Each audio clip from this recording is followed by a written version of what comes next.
Anyone who has worked at sea would have heard many stories about people who entered enclosed spaces without taking precautions and died as a result.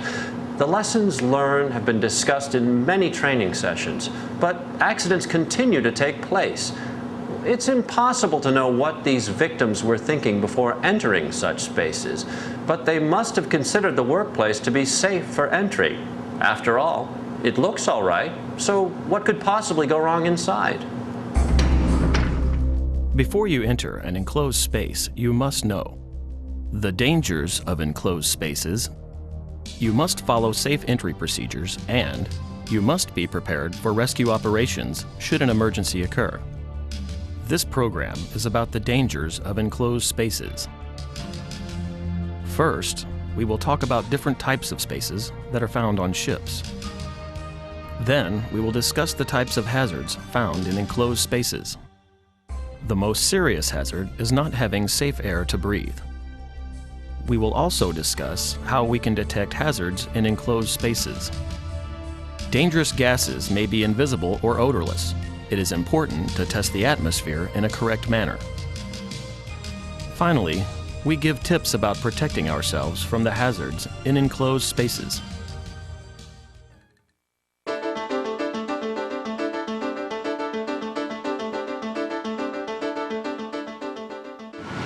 Onboard ships like this one, an enclosed space is usually defined as any compartment that is confined by bulkhead and a deckhead. It is normally cut off from the atmosphere, it has limited or restricted means of entry, and it could be occupied by solid or liquid cargoes, ballast, or machinery. A confined space is a space that not only is tight, but it's one we don't enter normally. And I think that's a bit, because there's tight places that we crawl into all the time. And I would not put those on a list of confined spaces necessarily. But ones we don't normally enter, that we're going to have to take extra considerations prior to entering. It is often the responsibility of the chief engineer to make sure that enclosed space entry procedures are followed correctly.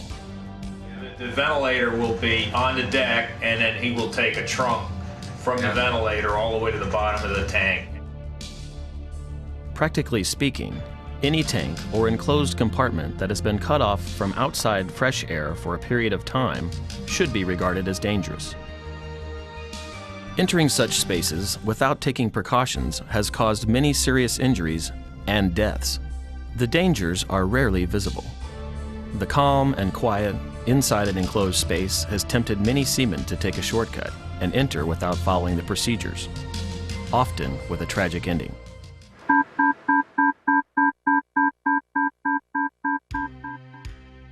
Any space with no ventilation may be dangerous to enter. Always test the air inside. The dangers associated with enclosed spaces are not all the same. Some dangers, such as toxic fumes or lack of oxygen, are easily detectable with the proper equipment. But injuries may also be caused by a lack of safety equipment, such as inadequate lighting or a lack of personal protective equipment like hard hats and safety shoes. Due to frequent and easy access, it is common for a crew member to overlook the possible dangers when entering spaces, such as pump rooms, paint lockers, cargo holds, and other compartments with restricted ventilation. For example, if a paint locker ventilation system fails, dangerous fumes may build up inside the closed space. Some spaces, such as chain lockers, the duct keel, or cofferdams, may be sealed for long periods of time. Also, cargo holds are sealed while the vessel is at sea. During that time, the oxygen levels may be depleted or dangerous gases created by chemical reactions taking place inside these enclosed spaces.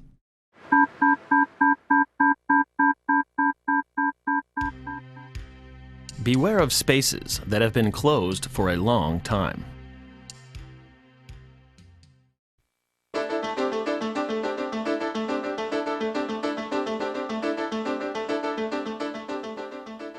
The hazards of enclosed spaces can broadly be categorized as air hazards, engulfment hazards, slips, trips, and fall hazards. The condition of the air is the most common hazard that seamen face when entering an enclosed space. This may be due to lack of oxygen, accumulation of flammable gases and vapors, or toxic fumes. Oxygen deficiency, or lack of oxygen, can occur through rusting of steel in a freshwater or ballast water tank that has been isolated from the outside atmosphere. Some types of cargoes that can cause oxygen deficiency are forest products, like packaged lumber and logs, certain grains, iron and steel, natural fibers like jute and hemp, and oilseeds. Oxygen depletion can also occur in cargo holds, which contain cargoes prone to self-heating or spontaneous ignition, such as coal. Normal air contains 21% oxygen.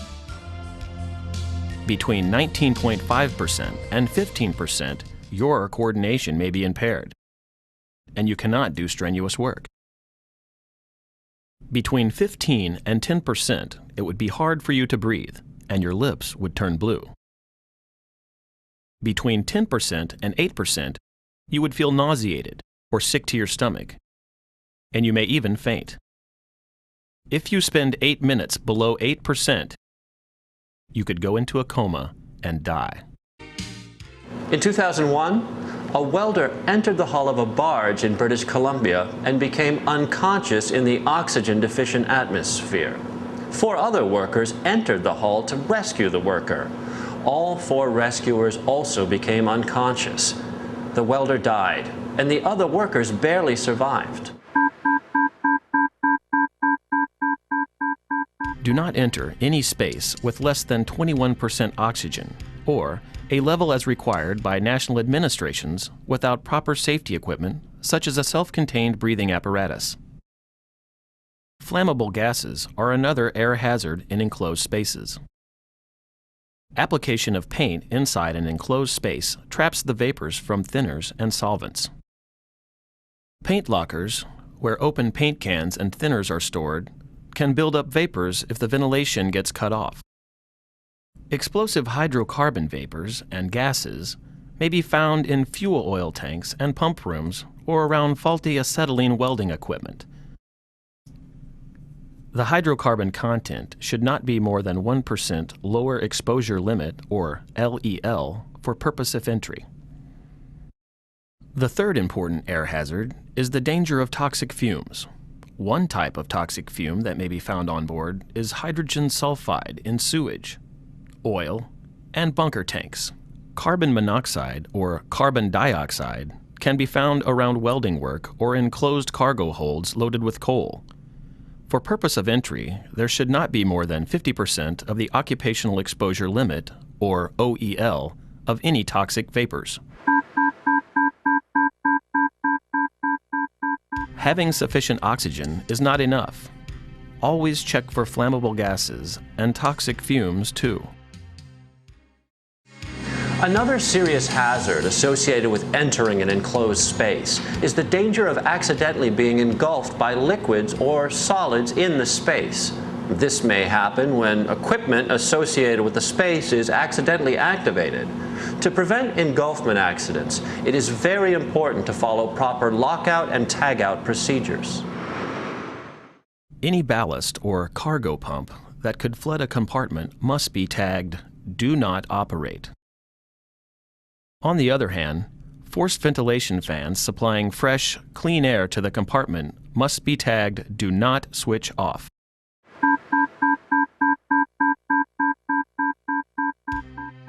Follow lockout-tagout procedures for all equipment that could harm the workers in enclosed spaces.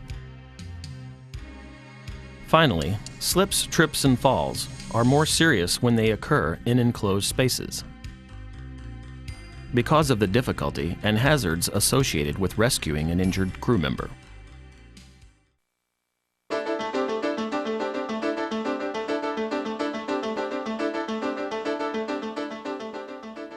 Testing the air inside an enclosed space should be carried out in a prescribed sequence before entering the space. Testing should be started with ventilation stopped for at least 10 minutes prior to the test. ventilation should continue during the period that the space is occupied and during temporary breaks. Before re-entry, after a break, the atmosphere should be retested. In the event of failure of the ventilation system, any persons in the space should leave immediately. First, check the oxygen level with an oxygen analyzer. Next, check for the presence of flammable gases and vapors with an explosimeter. Lastly, test for toxic gases to determine their danger. Due to differing densities of gases, testing must be carried out at upper, middle, and lower levels of an enclosed space. Gases such as ammonia, hydrogen, and methane are lighter than air and tend to rise to the top of the enclosed space.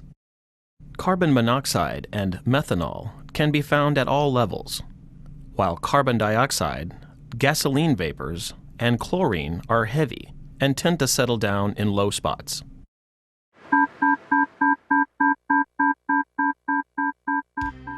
Any abnormal smell should be a cause for concern and should be investigated. However, do bear in mind that some dangerous gases, such as carbon monoxide, do not have any smell.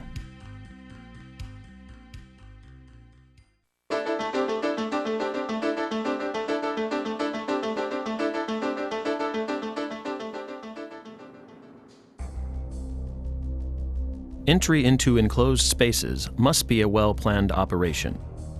The air inside must be well ventilated using blowers and ducting that supply fresh air to the most remote part of the enclosed space. The exhaust air should be discharged to the outside atmosphere and must not affect the attendant outside the enclosed space. Prior to entry, tests must confirm that the air is breathable and does not have any flammable or toxic gases. We do not rely on breathing apparatus for entry in normal work. The space has to be breathable. Beyond that, we have required safety equipment that must be readily available for extracting people if they've had a problem. Complacency is one of the biggest causes of accidents in enclosed spaces. Shortcuts, such as not following proper entry procedures, lead to accidents. No matter how many times workers have been in and out of an enclosed compartment, the proper procedures must be followed. Study the company Enclosed Space Procedures Manual and plan the work accordingly. Use the right equipment and make sure it's in good condition. Finally, stay alert. Now, if you find someone lying motionless in an enclosed space, do not rush in to help without taking precautions. Raise the alarm, get the rescue equipment and the rescue team together. Follow procedure. Failure to do so will only result in more casualties.